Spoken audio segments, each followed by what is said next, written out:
ETF index mutual funds నేర్చుకుని stock మార్కెట్లో రాణించాలనుకుంటున్నారా? వెంటనే ఈ నెంబర్కి కాల్ చేయండి. నమస్తే, welcome back to Suman TV. Rajiv, ఇప్పుడు బయట చూస్తే ఒక వార్త దుమారం రేపుతుంది.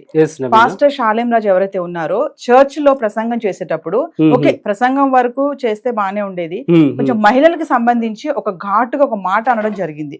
సో అంటే మల్లెపూలు పెట్టుకునే వాళ్ళు, అంటే బజారు మనుషులు, వాళ్ళు భక్తి, మా దగ్గర ఉండే వాళ్ళందరూ కూడా భక్తి చేసేవాళ్ళు, మా దగ్గర ఉండే వాళ్ళందరూ కూడా డెడికేటెడ్ గా ఉంటారు, అలాంటి వాళ్ళు కాదు అని ఒక మాట అనడం జరిగింది.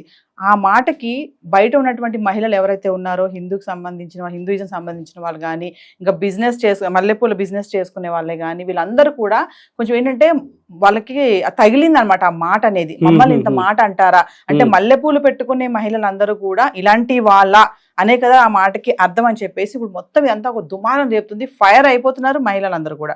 మరి దీనిపైన ఒకసారి మీ అనాలిసిస్ ఎలా ఉందంటే, మీరేమనుకుంటున్నారు ఒకసారి మాట్లాడుతుంది దాని గురించి. నవీన గారు, యాక్చువల్లీ మనం మాట్లాడే ముందు ఖచ్చితంగా జాగ్రత్తగా ఆచితూచి నిజమా కాదా జాగ్రత్తగా మాట్లాడాలి. ఎందుకంటే మనం మాట్లాడే మాట ఒకవేళ సభలో కావచ్చు, ఇప్పుడు ఆ పాస్టర్ మాట్లాడింది కూడా ఆల్రెడీ, సో తను చర్చ్లో ఒక కథ రూపంలో చెప్పడం జరిగింది. సో ఒక ఎగ్జాంపుల్గా, సో ఈవెన్ ఒక ఎగ్జాంపుల్ తీసుకున్నా కూడా కించపరచడం అన్నది not correct. So to be frank చెప్పాలి అంటే, సో తను ఒక ఎగ్జాంపుల్గా చెప్పారు, బట్ అది వాళ్ళకి అర్థమవుతుందేమో కానీ బట్ బయట వాళ్ళకి అలా తీసుకోలేదు కదా. సో చూడండి, ఇప్పుడు మీరే చెప్తున్నారు, సో ఎవరైతే మల్లెపూలు అమ్మే వాళ్ళందరూ ఉన్నారో వాళ్ళందరూ కూడా ఇప్పుడు బాధపడుతున్నారంట. సో పాస్టర్ గారు వాక్యం చెప్తున్నప్పుడు ఆ చర్చ్ లో ఏదైతే స్పీచ్ ఇస్తున్నారో ఒక కథ చెప్పారంట. ఏంటంటే చర్చ్ బయట ఒక ఆవిడ మల్లెపూలు అమ్ముకుంటుంది. సో ఇలా వెళ్తున్నటువంటి పాస్టర్ ఏమన్నారంటే, నీ బిజినెస్ ఇక్కడ నడవదమ్మా, ఇక్కడ కాదు వేరే చోట పెట్టుకో ఈ బిజినెస్ అన్నప్పుడు, లేదండి మీ చర్చ్ కి వస్తారు కదా లేడీస్, వాళ్ళు కొనుక్కుంటారా అని చెప్పినప్పుడు, మా చర్చ్ కి వచ్చే వాళ్ళు మల్లెపూలు పెట్టుకోరు, అలాంటి వాళ్ళు కాదు, మల్లెపూలు పెట్టుకోరమ్మా మా దగ్గర, ఇక్కడ నడవదు నీ బిజినెస్, వేరే దగ్గర పెట్టుకో అన్నారంట. సో ఇది ఆయన ఒక కథగా చెప్పారు. ఈ కథ కూడా మరి విన్నటువంటి మహిళలందరూ కూడా కొంచెం వాళ్ళకి గట్టిగానే బాధ అనిపిస్తుంది. మమ్మల్ని ఇంత మాట అంటారా అంటే, మహిళలు పెట్టుకునే వాళ్ళు ఇలాంటి వాళ్ళ ఏంటి మాటలు అని చెప్పేసి మొత్తం ఇది ఏంటంటే బయట ఇప్పుడు ప్రొటెస్టుల దాకా వచ్చారు, కేసులు కూడా పెట్టుకుంటున్నారు, కేసుల దాకా వెళ్ళింది ఇప్పుడు ఇది ఆల్రెడీ. మరి అంటే పాస్టర్ గారు ఓకే ప్రసంగం వరకు మంచిగా మాట్లాడితే బానే ఉండేది, కొంచెం ఇండైరెక్ట్ గా అనిపించినట్టుగా కొంతమందికి తగిలింది మాట అనేది. దీనిపైన మనము ఒకసారి Jack, so Kumar Hindu JAC wing president ఉన్నారు, సో తనతో మాట్లాడే ప్రయత్నం చేద్దాం. కాల్ చేస్తాను. నమస్తే అండి సార్. అదే మనం చూస్తున్నట్లయితే ఇప్పుడు ఇష్యూ జరుగుతోంది, సో పాస్టర్ చేసేటువంటి వ్యాఖ్యలు, సో దీన్ని మనం ఎలా తీసుకోవచ్చు, ఎలా చూడొచ్చు? ఒకటి పాస్టర్ ఇదంతా కూడా ఉద్దేశపూర్వకంగా చేసిన విషయం చాలా స్పష్టంగా అర్థమవుతుంది. ఎందుకంటే ఇంత దారుణమైన మాట భారతీయ స్త్రీలు అంటే కొన్ని అనాదిగా పాటిస్తున్న ఆచారం గురించి అంత దారుణమైన వ్యాఖ్యలు చేసి, ఈ రోజు కూడా వాడి చెంచాలు వస్తున్నారు, వాడి పెంపుడు కుక్కలు వస్తున్నారు, కానీ వాడు బయటకు వచ్చి నేను ఈ కారణంగా మాట్లాడాను, ఈ ఉద్దేశంతో మాట్లాడాను, నా వ్యాఖ్యల వెనకాల ఒక కారణం ఉంది అని ఒక్క మాట కూడా వాడు మాట్లాడట్లేదు. మరి దీన్ని డెలిబరేట్ గా చేశాడు అని కాకుండా ఏదో ఫ్లూక్ గా మాట్లాడాడని ఏ విధంగా అనుకోమంటారో చెప్పండి. అండ్ ఇంకొక మాట, అసలు ఒక ఆడపిల్ల క్యారెక్టర్ జడ్జ్ చేయడానికి వీళ్ళకి ఏమో హక్కు ఉంది? ఇప్పుడు పూలు పెట్టుకుంటే చెడ్డవాళ్ళు, పూలు పెట్టుకోకపోతే మంచి వాళ్ళు అని చెప్పి అంటున్నాడు.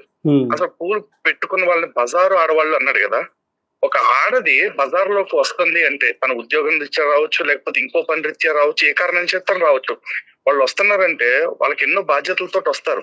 అలాంటి వాళ్ళని వీళ్ళు బజార్ వాళ్ళు లేకపోతే వీళ్ళు మంచి వాళ్ళు అని జడ్జ్ చేయడానికి ఈడేమన్నా శుద్ధపోసా? ఈడే మంది పైసల మీద అడుక్కు తింటూ బతికే, దశం భాగాలు దొబ్బు తింటూ బతికే ఒక మత వ్యాపారి. వీడికి ఏం హక్కు ఉందని చెప్పేసి వీడు ఆడవాళ్ళ క్యారెక్టర్ నించుతాడండి. పోనీ చర్చిల్లోనే ఉంటూ ఇప్పుడు కేరళలో ఒక బిషప్ ఒక నన్ పైన 13 సార్లు అత్యాచారం చేశాడు. ఆవిడ పూలు పెట్టుకుందా? పూలు పెట్టుకుంటే చెడ్డోళ్ళు, పూలు పెట్టుకోకపోతే మంచోళ్ళు అని చెప్పడానికి ఏం ఎవడు అసలు? చాలా మంది నిన్నటి నుంచి రెచ్చిపోతున్నారు, వీళ్ళంతా మతోన్మాదులు కావాలని రెచ్చగొడుతున్నారు అని చెప్పేసి. ఆ 4 గోడల మధ్య అయినా, ఊళ్ళో అయినా సరే, గదిలో అయినా సరే, వాడు చర్చ్ అంటే వాళ్ళ యేసు గురించి చెప్పుకోమనండి, లేకపోతే వాళ్ళ నాన్న గురించి చెప్పుకోమనండి, లేదంటే వాళ్ళ అమ్మ గురించి చెప్పుకోమని చెప్పండి, నాకు అభ్యంతరం లేదు. కానీ మా ఆచారం గురించి, మా పద్ధతుల గురించి చర్చిల్లో మాట్లాడాల్సిన పరిస్థితి ఎందుకు వస్తుంది? అసలు చర్చిల్లో క్రిస్టియానిటీ గురించి, బైబిల్ గురించి, క్రీస్తు గురించి కాకుండా హిందువుల ఆచారాల గురించి, భారతీయ విధానాల గురించి ఎందుకు చెప్తున్నాడు? వాళ్ళకి నిజానికి అది అవసరం లేదు కదా. ఈ రోజు ఏ గుళ్ళో అయినా సరే గుడికి వెళ్తే వాళ్ళ వివరాలు తెలుసుకుని, గోత్రనామాలు తెలుసుకుని అర్చన చేసి లోకా సంస్థ సుఖనోభవంత అంటారు తప్ప నువ్వు ఆ మతాన్ని తిట్టు, ఈ మతాన్ని కొట్టు అని ఎవరు చెప్పడే. మరి చర్చిల్లో మాత్రం ఎందుకు ఈ పాపిష్టి పనులన్నీ జరుగుతా ఉన్నాయి? బేసిక్ గా వాళ్ళ మత గ్రంథం వాళ్ళకి అది నేర్పుతా ఉంది, పక్క వాళ్ళ విశ్వాసాలను మీరు గాయపరచండి అని చెప్పేసి. ఎందుకంటే వాళ్ళ బైబుల్లోనే పాత నిబంధనలోనే ద్వితీయోపదేశ ఖండంలో చాలా క్లియర్ గా ఉంది. అంటే వాళ్ళు అడిగితే వీళ్ళు ఏమంటారంటే అది ఇజ్రాయేలీల కొరకు చెప్పబడింది, మనకు కాదు అని చెప్పి అంటారు. మరి ఇజ్రాయేలీల కొరకు చెప్పబడింది అని ఇజ్రాయెల్లో ప్రచారం చేసుకోక భారతదేశంలోకి ఎందుకు తీసుకొచ్చి ప్రచారం చేస్తున్నారా బైబుల్ ని? తీసుకొచ్చి ఎక్కడైతే విగ్రహారాధనలు చేసే వాళ్ళు ఉంటారో వాళ్ళ విగ్రహాలను ధ్వంసం చేయండి, వాళ్ళ బలిపీఠాలను కోలత్రోయండి, వాళ్ళ దేవుళ్ళ పేర్లని నామరూపాలు లేకుండా బొత్తిగా పాడు చేయండి అని చెప్పేసి చెప్తా ఉన్నాడు వాళ్ళ దేవుడు. మరి అలాంటి గ్రంథాన్ని పట్టుకుని చదివినాడు ఎందుకంటే ఇంకా మంచి భాష మాట్లాడతాడని ఎవడు అనుకుంటున్నారండి? కాబట్టి తక్షణం వాడి మీద పోలీసులు కూడా సుమోటోగా కేసు ఫైల్ చేయాలి. అసలు ఈ పాటికి దగ్గర 200 కంప్లైంట్స్ పైన ఇవ్వటం జరిగింది, కానీ ఒక్కదాన్ని కూడా ఎఫ్ఐఆర్ చేయలేదు. అసలు కంప్లైంట్ తో సంబంధం లేకుండా పోలీసులు ఈ పాటికే వాళ్ళ మీద కేసు పెట్టి అరెస్ట్ చేయాల్సిన సందర్భం ఉంది. సో మరి మీరు భారతదేశానికి తరతరాలుగా సనాతన ధర్మం అనేది ఒక వారసత్వంగా వస్తుంది.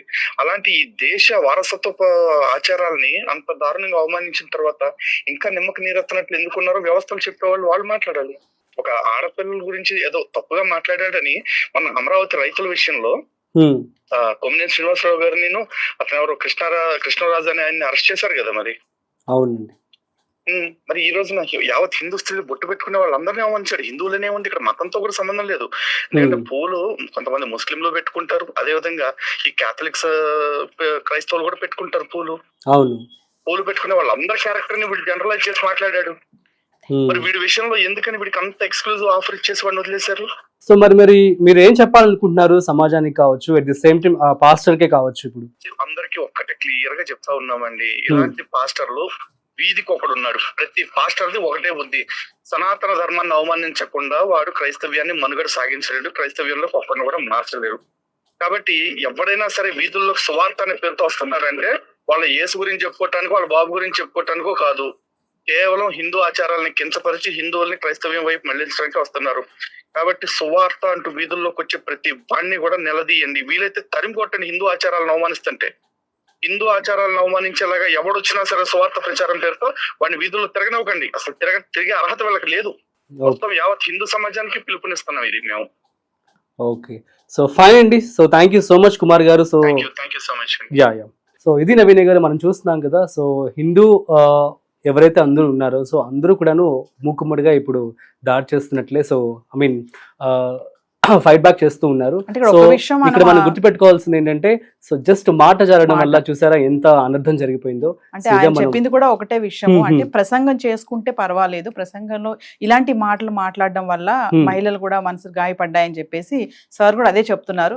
చూడాలి మరి ఏమవుతుందో దీని మీద. Yeah, exactly. సో గైస్ మీరే మంచిగా మాట జారకుండా ఉంటే సరిపోతుంది.